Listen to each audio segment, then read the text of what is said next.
উনুন test of Bengal, সহজে রান্না শেখার ঠিকানা। আপনাদের সাথে আমি পায়েল। শুরু করছি আজকের রান্না। আজ আপনাদের আমি রান্না করে দেখাচ্ছি সর্ষে ইলিশ, বাঙালির খুব প্রিয় একটি খাবার।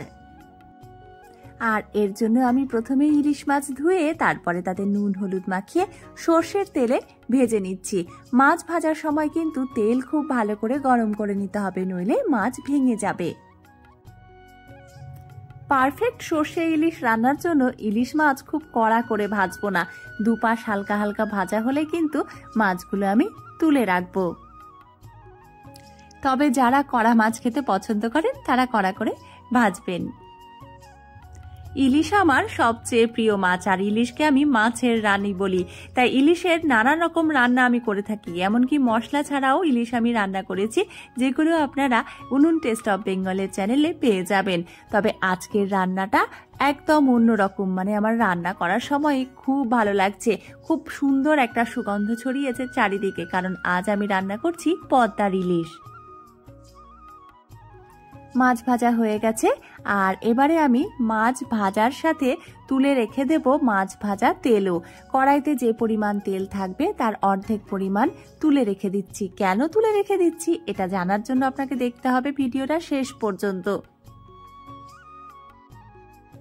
মাছ ভাজা হয়ে গেলে ওই তেলেই আমি ফোড়ন দিয়েছি কালো জিরে, আর এবারে দিয়ে দিচ্ছি সর্ষে বাটা। এখানে আমি সাদা এবং কালো সর্ষে মিলিয়ে বেটেছি, তবে আপনি চাইলে শুধু সাদা সর্ষে কিংবা কালো সর্ষে দিয়েও রান্না করতে পারেন। তবে হ্যাঁ, শুধু কালো সর্ষে দিয়ে রান্না করলে কিন্তু আপনি চেষ্টা করবেন মশলাটা ছেঁকে নেওয়ার, কারণ অনেক সময় কালো সর্ষে তেতো হয়ে যায়, মানে আমি রান্না করলে ছেঁকে রান্না করি। আর পরিমাণ মতো নুন হলুদ দিয়ে আমি মশলাটা ভেজে নিচ্ছি।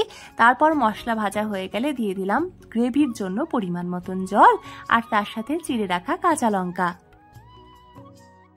আঁচ কমিয়ে এবারে 3 থেকে 4 মিনিট আমি রান্না করব।